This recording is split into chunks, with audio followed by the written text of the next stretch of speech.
Maths lab week 10 video tutorial 2 में हम जो है वो मैश एनालिसिस को स्टडी कर रहे हैं। और मैश एनालिसिस को स्टडी करने के लिए हमारे पास जो है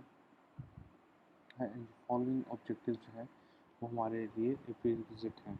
इसमें हमारे पास एक जो है वो मैश एनालिसिस सर्किट है कि वो हमारे पास कैसे जो है वो बिहेव करता है और कैसे वो एक प्रोफाउंड विल से हमारे पास क्रिएटेड है। इसमें हम देख सकते हैं कि हमारे पास दो मैशेस जो है वो क्रिएट हुए हैं, जिसमें हमारे पास एक दो वोल्टेज सोर्स क्रिएट है और इन दोनों वोल्टेज सोर्स में से करंट्स ऑफ डिफरेंट टाइप जो है हमारे पास जा रहा है। और हमारे पास I3 जो है that is this algebraic sum of I1 and I2। तो इस तरह के सिचुएशन में हमने जो मैश एनालिसिस है उसको हमने स्टडी करना है। तो हमारे पास जो मैश एनालिसिस है that is basically technique use to find the current circulating around the loop और mesh within any close path of a circuit. So basically जो हमारे पास मैश एनालिसिस है वो उस टेक्निक का नाम है that is use to find the currents which are circulating around a loop or a mesh within any closed path of circuit. while the हमारे पास जो इन द इंस्टेंट हमारे पास किरचॉफ्स वोल्टेजेस लॉ है वो इस बारे में बेसिक मेथड हमें प्रोवाइड करते हैं for analysing any complex circuit. तो इस तरह there are different ways of improving upon this method by using mesh analysis और nodal voltage analysis that results in a lessening of the maths involved, and when large networks are involved this reduction in maths can be a big advantage। तो mostly जो हमारे पास Kirchhoff's laws हैं वो इस basic method पर एक profound हमारा structure रखते हैं that are of different ways of improving upon this method by using mesh analysis और nodal voltage analysis that results in the lessening of maths involved, and when large networks are involved तो ये हमारे पास एक big advantage है। For example हम एक electrical consider करते हैं ऑफ दिस प्रीवियस सेक्शन। हमारे पास ये एक जो है क्रिएटेड है, एक सर्किट क्रिएटेड है हमारे सामने, जिसमें हमारे पास दो वोल्टेज सोर्स हैं, दो रजिस्टर, तीन टाइप ऑफ रजिस्टर्स हैं of different some values. So इसमें one simple method of reducing the amount of maths involve is to analyse the circuit using Kirchhoff circuits law. Kirchhoff current law के accordingly हम भी इसको solve करते हैं, जिसमें हमारे पास all the currents entering in the some node is equal to the all the current which are exiting the same particular node।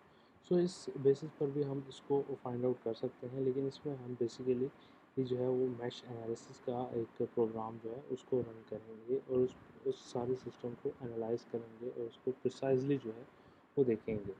तो इसलिए हमने to determine current I1 and I2 को हमने डिटरमाइन करना है following in the two resistors। There is no need to calculate the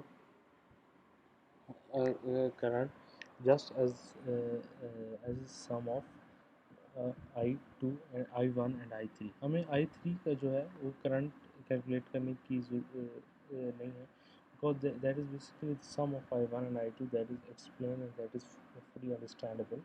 So Kirchhoff's second voltage law simply becomes, हमने अब इस सिचुएशन में अलग KVL एक पुट किया है और इस सिचुएशन में हमने एक अलग KVL पुट किया। तो हमारे पास कुछ इस तरह के दो जो है वो KVL लाइन्स जो हैं क्रिएट हो गए हैं। इसमें हमने मैश करंट एनालिसिस को जो है वो पुट करना है। So an easier method of solving the above circuit is by using mesh current analysis और loop analysis। mesh current analysis को as a loop analysis भी कहते हैं, which is also sometimes called match circulating currents method। Instead of labeling the branch circuits हम इसको we need to label each closed loop with the circulating center। हम इसको as a branch number से label करने की बजाय हम इसको एज अ सर्कुलेटिंग सेंटर के अकॉर्डिंगली इसको लेबल कर देते हैं। As a general rule of thumb only label inside the loop in a clockwise direction the circulating current as the aim is to cover all the elements of the components just in a once. So any required branch current may be found from the appropriate loop or mesh current as before using Kirchhoff law. So इसमें हमने through the rule of a mesh एक जो हमने sign इसमें put off कर दिया है, जिसमें हमारे पास करंट जो है वो हर एक सर्किट के एलिमेंट में से एटलीस्ट वंस इन टाइम जो है वो गुजरेगा। सो हमारे पास जो एग्जांपल हमारे पहले भी थी, इसमें हमारे पास अगर हम इसमें इस वैल्यू को करेंगे तो हमारे पास I1 में I1 is equal to I1 और I2 में जो हमारे पास I2 होगा वो हमारा माइनस I2 होगा बिकॉज ऑफ इट्स डायरेक्शन। इसकी डायरेक्शन अगर हम यहाँ से देखें तो ये एक क्लॉक वाइज डायरेक्शन हमारे पास मूव कर रहा है, जबकि ये हमारे पास डाउनवर्ड मूव कर रहा है by some type of clockwise. लेकिन ये जो हमारे पास है I2 ये क्लॉकवाइज की वजह से हमारे पास इन अपवर्ड डायरेक्शन में मूव कर रहा है। सो इसकी इसी डायरेक्शन की बेसिस पर हम इसको एज अ माइनस कंसिडर करेंगे। So we now write Kirchhoff voltage law equation in the same way as before to solve them, but the advantage of this method is that it ensures that information obtained from the circuit equation is the minimum required to solve this circuit, as the information is more general and can easily be put into a matrix form. So हमारे पास जो information है ये more general है और इसको हम matrix form में easily put कर सकते हैं। For example, consider the circuit from positive previous section। इस सारे सर्किट से हम प्रीवियस सेक्शन का जो एक सर्किट है उसको कंसिडर करते हैं, जिसमें हमारे पास 10 वोल्ट्स जो हैं which are equal to 50 into I1 minus 40 into I2। और इसी तरह नेक्स्ट इक्वेशन जो हमारे पास क्रिएट होगी उसमें -20 is equal to -40 into I1 plus 60 into I2। So इस तरह के हमारे पास दो इक्वेशन जो हैं वो क्रिएट हो गई हैं। इन दो इक्वेशन जो हमारे पास बेसिकली जो जहाँ पे जनरलाइज हुई है, इसमें हम हमारा जो 10 है that is equal to 50 I1 minus 40 I2 और जो हमारा -20 है that is equal to -40 I1 plus 60 I2।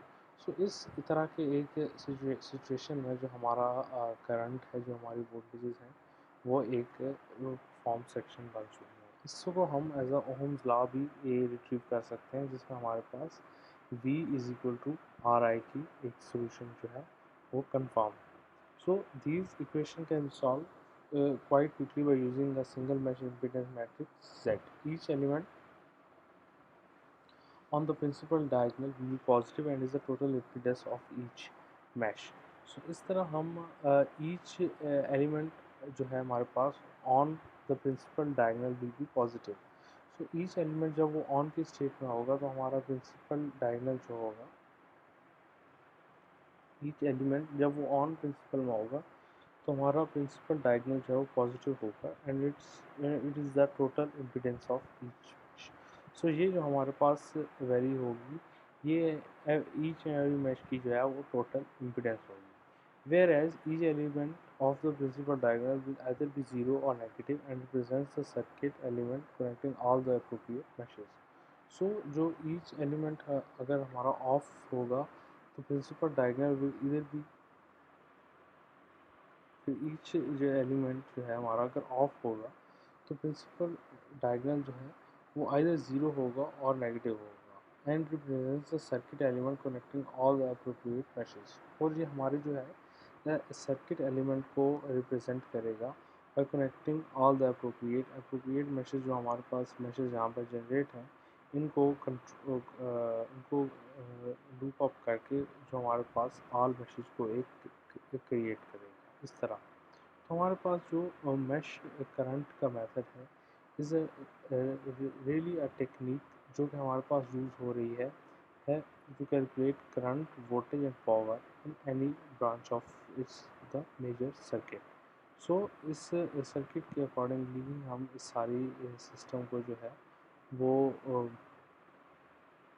समझ रहे हैं, देख रहे हैं, जिसमें हमने इसके इन दोनों इक्वेशन से हम इसके I2 निकालेंगे और I2 की एक तरफ इसको मैट्रिक्स विजन में सॉल्व करके हम इसके बाकी जो पैरामीटर्स हैं वो भी कंस्ट्रक्ट कर सकते हैं। तो आज के सेक्शन में हमने इसका जो है करंट वोल्टेज निकालने का जो एक फार्मूला है वो रिट्रीव किया है, वो देखा है। और इसको हम आगे इसी तरह ही कंटिन्यू करें।